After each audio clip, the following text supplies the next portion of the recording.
अगर जातीय समीकरण की बात की जाए तो यहाँ सबसे बड़ा समीकरण जो है वो दलित और मुस्लिमों का है। अगर मुस्लिम समझ जाएं, मुस्लिम अगर अपनी जगह खड़ा हो गया और दलित तो हमारे साथ हैं ही, तो इस सीट को रोकने वाला कोई नहीं है। लेकिन कुछ लोगों ने, कुछ राजनीतिक दलों ने हमारे भाइयों को गुमराह करके हमारे लोगों के बीच भेजा हुआ है कि जी साइकिल पे दो, इस पे दो। लेकिन मैं समझता हूँ अगर अपने भाई एंड टाइम पे भी समझ गए तो उनकी सरकार।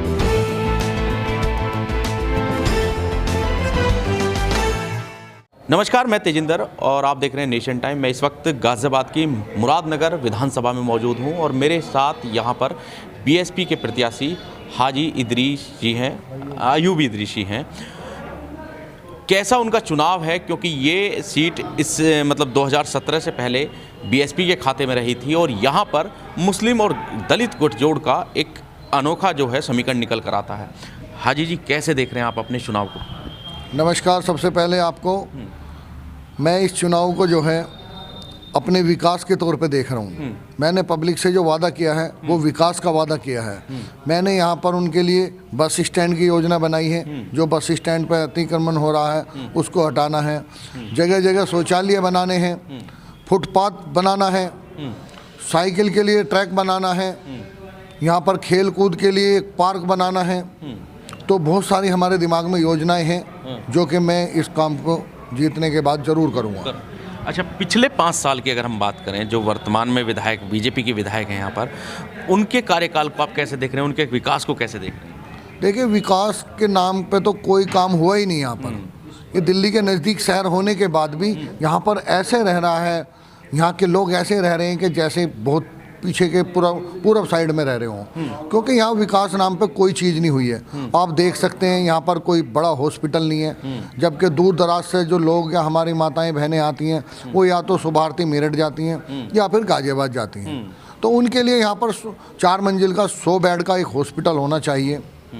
अगर आपकी नज़र में कौन से ऐसे काम हैं जो अभी जिनको सबसे पहले प्राथमिकता देनी चाहिए, या अभी उन पर बात ही नहीं हो पाई है या काम ही नहीं हो पाया है? देखिए, सबसे पहले तो यहाँ पर जो है एक डिग्री कॉलेज होना चाहिए, जो कि हमारी बहन बेटियाँ दूर होने की वजह से वो जाती नहीं पढ़ने के लिए और वो यहीं पर रह जाती हैं। इंटर हाई स्कूल करके उनके माताएं यहीं पर बिठा लेती हैं। तो सबसे पहले डिग्री कॉलेज होना चाहिए।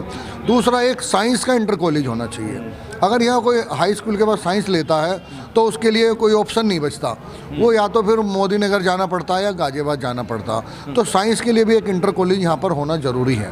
वो सबसे पहले प्राथमिकता है। बुजुर्गों के लिए हॉस्पिटल होना चाहिए, जो दूर नहीं जाते, आँखों से नाबीने हैं, वो उनको दिखाई नहीं देता, तो उनकी आँख बनवाने के लिए यहाँ पर प्रोवाइटी से काम होगा सबसे पहले नंबर पर। इसके साथ साथ आपके चुनावी मुद्दे क्या हैं? असल चुनावी मुद्दे हमारे यही हैं, लोगों के बीच जा रहे हैं रोज़गार। सबसे पहले रोज़गार होना चाहिए, क्योंकि रोज़गार अगर हमारी ज़िंदगी में होगा, हमारे घर में होगा, तो खुशहाली आएगी। जब हमारे घर में खुशहाली आएगी तो पड़ोस में भी आएगी, मोहल्ले में आएगी, हमारे मुरादनगर में आएगी, मुरादनगर गांव में आएगी। जब हम पर रोज़गार नहीं होगा तो हम एक दूसरे की तरफ मुंह देखेंगे कि यार किससे पैसे लेकर हम अपना काम चला सकें। तो सबसे पहले यहाँ रोज़गार इंडस्ट्री हब होना चाहिए, यहाँ पर रोज़गार आना चाहिए। जो अभी तक किसी आदमी ने ये नहीं सोचा कि ये जो नौजवान बेरोज़गार होकर घूम रहे हैं और जगह जगह जाके धक्के खा रहे हैं, कभी नोएडा जा रहे हैं, कभी दिल्ली जा रहे हैं, ये 500-500 रुपये की मजदूरी करके रह गए, बीए करके, बीएससी करके, बीबीए करके, एमबीए करके, और ये खाली 500 रुपये के मजदूर बन के रह गए हैं। मैं समझता हूँ इनको सबसे पहले रोज़गार से जोड़ना चाहिए, जो अभी तक किसी ने ना सोचा और ना करने की किसी ने ठाना है। ये हमने ठाना है। आप ज़मीनी नेता रहे हैं, यहाँ पर किसानों के साथ भी और हमेशा लड़ाई लड़ते रहे हैं, तो क्या आपको ऐसी सबसे जिस काम पर सबसे पहले ध्यान होना चाहिए था वर्तमान विधायक का और उन्होंने उस काम पर ध्यान नहीं दिया, ऐसी कोई समस्या जो सबसे जटिल समस्या है इस क्षेत्र के, आपके क्षेत्र? देखिए, एक समस्या अगर किसानों की आपने बात की है तो जो किसानों के गांव देहात के आसपास के खेत हैं, जब यहाँ बारिश का मौसम होता है तो उनमें पानी इतना भर जाता है कि 1-1.5 मीटर ऊपर आ जाता। उसके कारण गन्ने की फसल खराब हो जाती है। तो कभी किसी ने इस तरफ सोचा ही नहीं है। जो हमारे नाले हैं, शहरी नाले हैं, उसमें पानी निकल के ऊपर आ जाता है और लोगों को चलने में समस्याएं होती हैं, जिस कारण लोग घर से बाहर भी नहीं निकल पाते हैं। मेहमान आता है तो ये बताता है यार ये कहाँ पर रह रहे हैं, यहाँ पर तो जाने की व्यवस्था नहीं है, वो आधे रास्ते में से पानी की वजह से वापस चला जाता। तो ये सारी चीज़ें समस्याएं हैं जो हमने नीचे से इस तरह से हमने सोचा है और देखा है। हम सबसे पहले काम करेंगे, नालों का काम करेंगे, सफाई का, पानी कहाँ जम जाता है उसको आगे तक निकालने का काम करेंगे, खेती बाड़ी पे ध्यान देंगे कि जो हमारे किसान हैं उनके लिए कैसा खाद का क्या प्रकार होना चाहिए या क्या स्तर होना चाहिए खेती का, वो सब हमारी पहली प्राथमिकता होगी। अगर आप विधायक बनते हैं तो आपके विकास का मॉडल क्या होगा? मैंने अभी आपको बताया है, हमारे विकास का मॉडल सबसे पहले रोजगार, शिक्षा, चिकित्सालय, उसके बाद जो हमारा बस स्टैंड है मुरादनगर का, उसका आज तक यही नहीं पता कि मुरादनगर का बस स्टैंड कहाँ पर है। कई बार जो दिल्ली की बसें जाती हैं मेरठ से या हरिद्वार से आती हैं, हमको ये नहीं पता होता कि हमको खड़े कहाँ पर होना है। हम यहाँ खड़े हो जाते हैं तो बस 100 मीटर आगे रुक जाती है, हम आगे खड़े हो जाएँ तो बस 200 मीटर पीछे रुक जाती है। तो हमको यही नहीं पता कि हमें खड़े कहाँ होना। वो कारण ये है कि हमें बस अड्डे का ही नहीं पता लग पा रहा है। तो ये इस चीज़ पे कभी किसी ने ध्यान नहीं दिया है। जो शौचालय का मैंने आपको बताया, जगह जगह शौचालय होना चाहिए। अगर कहीं कोई दिक्कत आ जाए, पेट खराब हो जाए, तो वो कहाँ जाए आदमी, बताइए। अगर रोड पे खड़ा है, पेट खराब हो गया तो क्या करेगा? तो वहाँ पर शौचालय मेन अहम चीज़ है। ये चीज़ होनी चाहिए। दूसरा, जो मेन कस्बे का रोड है उसके बीच में डिवाइडर होना चाहिए। आए दिन एक्सीडेंट हो जाते हैं, वो डिवाइडर होना चाहिए ताकि लोग अपनी अपनी लाइन में चल सकें। तीसरा, जो लोग सब्जी बेच रहे हैं रोड पे खड़े होकर, वो कहीं भी बेचारे ठेली लगा लेते हैं, क्योंकि उनको कोई ऐसा स्थायी ठिकाना नहीं दिया गया जो उनकी एक मार्केट हो कि भाई ये सब्जी मंडी मार्केट, ये फल मार्केट, ये मुर्गा मार्केट, ऐसी कोई मार्केट नहीं है। इसलिए अव्यवस्था फैली हुई है शहर के अंदर, गांव के अंदर। ये सब अव्यवस्था मुझे हटानी है और व्यवस्था बना के चलनी है। जैसे हमारे यहाँ कुरैशी भाइयों के लिए कमेले की व्यवस्था नहीं है, वो है लेकिन वो इतनी बढ़िया प्रकार से नहीं है। उनको सुदृढ़ बनाना है, अच्छा बनाना है। उनके लिए एक जगह हो, टीन सेट की हो, पानी निकालने की व्यवस्था हो, उनके भी अपने जो गंदगी है वो दूर हो। तो ये सब काम करने की यहाँ बहुत ज़्यादा आवश्यकता है। यहाँ पर ऐसा विधायक चाहिए जो इन सब समस्याओं से जूझता हो, उसको पता हो। अगर जातीय समीकरण वोट की हम बात करें तो आप अपने आप को किस तरह से आगे देखते हैं? अगर जातीय समीकरण की बात की जाए तो यहाँ सबसे बड़ा समीकरण जो है वो दलित और मुस्लिमों का है। अगर मुस्लिम समझ जाएं, मुस्लिम अगर अपनी जगह खड़ा हो गया और दलित तो हमारे साथ हैं ही, तो इस सीट को रोकने वाला कोई नहीं है। लेकिन कुछ लोगों ने, कुछ राजनीतिक दलों ने हमारे भाइयों को गुमराह करके हमारे लोगों के बीच भेजा हुआ है कि जी साइकिल पे दो, इस पे दो। लेकिन मैं समझता हूँ अगर अपने भाई एंड टाइम पे भी समझ गए तो उनकी सरकार होगी, उन्हीं का विधायक होगा और वो खुद अपने इंडिपेंडेंट होंगे, अपने काम स्वयं करा सकते हैं, वो खुद करा सकते हैं। और जो मैं वादे कर रहा हूँ, चाहे वो रिकॉर्ड कर लें, ये काम उनको ज़मीनी स्तर पे पहले दिन से ही मिलने लगेंगे। अच्छा, अमूमन तौर पर जब आप एक मुस्लिम प्रत्याशी हैं, बीएसपी ने आपको उतारा है, तो क्या दिक्कत आती है समझाने में कि बीएसपी पर मुस्लिमों का रुझान बहुत कम है और सपा की ज़्यादा बात करते हैं? अमूमन तौर पर आप भी ये बात मान रहे हैं, तो क्या दिक्कत आती है वहाँ? क्या मतलब प्रॉब्लम क्रिएट होती है? मतलब आप देखिए, कुछ लोगों ने भ्रम फैला रखा है कि बहन जी जो हैं वो बीजेपी पे चली जाएंगी और मुस्लिम बीजेपी पे जाना चाहता नहीं। हम भी नहीं जाना चाहते। लेकिन बहन जी ने जो परसों गाजियाबाद आई थी, साफ तौर पे बोल दिया है कि मैं मरते दम तक भी बीजेपी से गठबंधन नहीं करूंगी, चाहे मुझे उसके लिए कुछ भी करना पड़ जाए। तो ये हम लोगों के बीच अब लेके जाने वाले हैं बात, और अपने लोगों को समझाएंगे कि मुस्लिमों, अब बहन जी कभी भी बीजेपी से गठबंधन नहीं करेंगी। आप समझ जाओ, ये एक सुनहरी मौका है, गोल्डन चांस है, आपके हाथ में बागडोर है।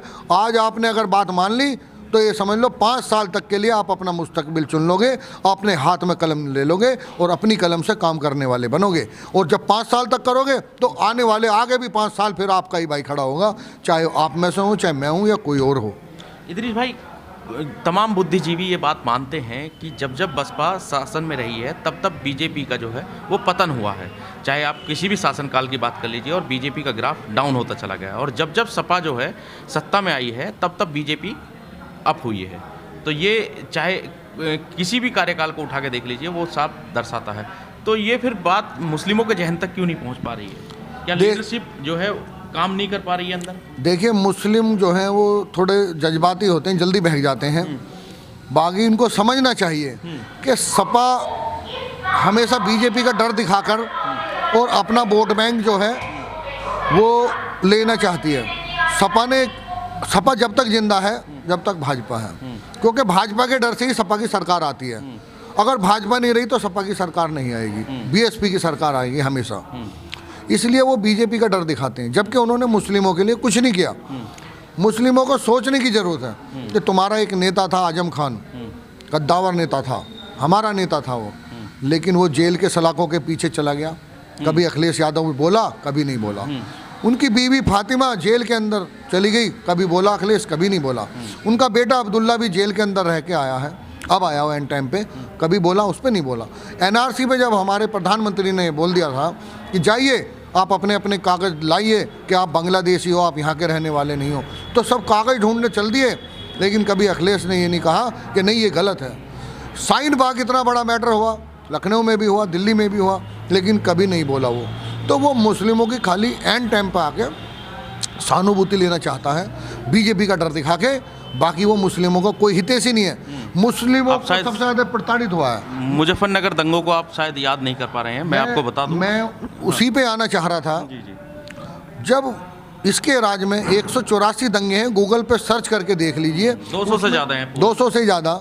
उसमें आप मुजफ्फरनगर दंगा नहीं बोल पाएंगे, क्योंकि हमारी बहन बेटियाँ खेत के अंदर टेंट लगा के रही हैं, साल भर तक वो बेचारी सर्दी में सिसकती रही, और गरीब आदमी जा के अपना राशन भी उनको देते रहे। मतलब गरीब आदमी को भी तरस आ रहा था, लेकिन वो जो महल में बैठा हुआ है उसे तरस नहीं आया उन पे। तो भाइयों, तुमको क्यों तरस आ रहा है अखिलेश पे? बताइए तुम्हारे लिए क्या करा? एक आदमी शहर का मुझे बता दीजिए कि उसने घर में आके आपको रोटी दी, या रोजगार से जोड़ा, या नौकरी से जोड़ा। बल्कि जो आरक्षण था वो भी ख़त्म कर दिया। अगर मैं बताऊँ आपको कड़वी सच्चाई, तो आज मुस्लिम की हालत वो है कि सच्चर कमेटी ने जो अपनी बताई थी बात कि दलित से भी नीचे अगर कोई है तो वो मुस्लिम है। आज दलित से भी नीचे वो मुस्लिम है। शिक्षा में भी कम है, शिक्षा भी शिक्षित ही नहीं है। जब आप शिक्षित होते तो आज इस बात का गुना भाग लगा रहे होते।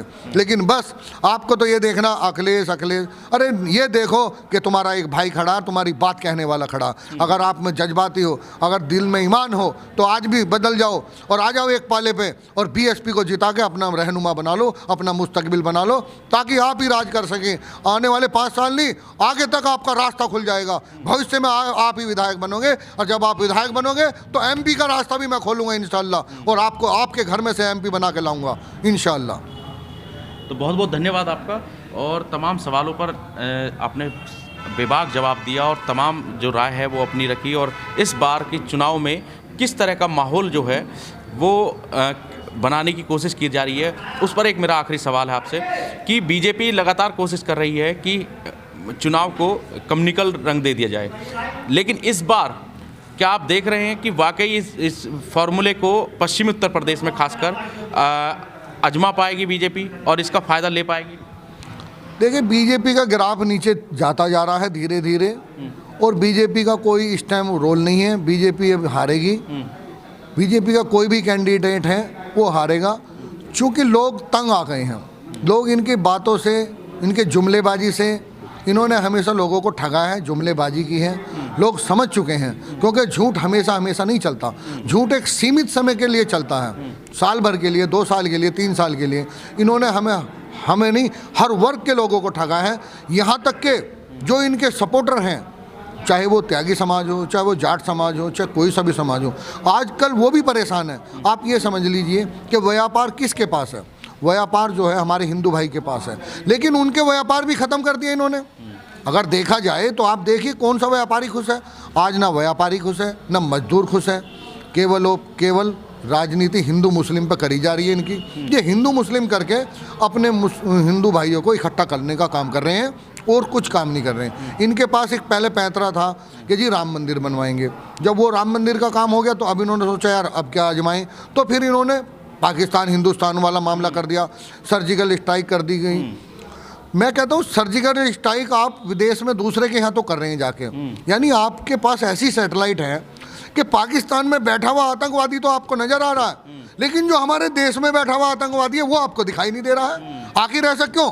ये सैटेलाइट ऐसी क्यों है जो पाकिस्तान वाले आतंकवादियों को दिखाई दे रही, जो हमारे यहाँ पर पंजाब में आके पूरे हौसले के साथ में गाड़ी में विस्फोटक पदार्थ लाके और हमारे फौजी भाइयों को शहीद कर दे रहे हैं, वो क्यों नहीं दिखाई दिया आपको कि ये कहाँ घूम रहे हैं? और वो भी ऐसे एरिया में जो कैंटोनमेंट कहलाया जाता, जो फौजी का एरिया कहलाया जाता, उस एरिया में भी आपको नहीं दिखाई दे रहे। तो मेरे भाइयों, उस सैटेलाइट का चश्मा उतारो और अब समझ जाओ, खोल लो अपनी आंखें। मैं अपने हिंदू भाइयों से भी हाथ जोड़ के कहता हूँ कि समझ लो आपका हितैषी कौन है। अगर आप अपने अपने क्षेत्र के अंदर अपना हितैषी ढूंढ लोगे तो हिंदुस्तान की तस्वीर बदल जाएगी, तकदीर बदल जाएगी हिंदुस्तान की। क्योंकि जब आपको सच्चा रहनुमा मिल जाएगा, सच्चा काम करने वाला मिल जाएगा, चाहे किसी भी जाति से हो, तो हमेशा उस क्षेत्र का उद्धार होगा। जब क्षेत्र का उद्धार होगा तो देश का उद्धार होगा, और जब देश का होगा तो हमारे एक एक क्षेत्रवासी, एक एक देशवासी गर्व के साथ कह सकता हम हिंदुस्तानी हैं और सुरक्षित हैं और स्वाभिमान के साथ जी रहे हैं। अमित शाह अपनी जो यात्रा है यूपी की, वो कैराना से शुरू करते हैं, तो दिखाना क्या चाह रहे हैं, और इस चीज़ को जो है वो मुस्लिम समझ रहा है? देखिए, अमित शाह एक बड़े दल के और बड़े नेता हैं, लेकिन पर्चे हाथ में लेके जो 500 रुपये वाला व्यक्ति काम करता है वो काम कर रहे हैं। मैं उनसे हाथ जोड़ कर अनुरोध करूंगा कि प्लीज़ अपना स्तर ना गिराएं। आप उच्च श्रेणी के नेता हैं, आप पर्चे मत बांटो पब्लिक में जा जाके, ये पब्लिक पे छोड़ दो। आप तो मन से बोल लो, आपका स्टेटस बड़ा है। जब बड़े आदमी का स्टेटस बड़ा होता है तो उसकी गरिमा को समझिए, अपने पद की गरिमा को समझिए। आप मन से भी अगर कुछ बोल देंगे तो आपके लिए तो वो भी बढ़िया होगा। बाकी तो पब्लिक पे छोड़ दीजिए, उसको क्या चुनना है। आप अपने मेहनत इतनी जाके गली में ऐसे मत करो। आपका नाम लेने से ये लोग समझ जाते हैं कि आपका क्या स्तर है। तो प्लीज़ गरिमा को ना गिराएं। ये थे मेरे साथ बीएसपी कैंडिडेट हाजी इदरीस जी, हाजी अयूब इदरीसी जी। सत्ता का ऊंट किस करवट बैठेगा ये तो आने वाली 10 मार्च की तारीख ही बताएगी, लेकिन फिलहाल हाथी ने अपनी मदमस्त चाल में सबको हिलाकर रख दिया है। गाजियाबाद से तेजिंदर सिंह, नेशन टाइम। इस वीडियो में कही गई सभी बातें वक्ता की अपनी राय है, जिसकी पुष्टि हम या हमारा चैनल नेशन टाइम नहीं करता।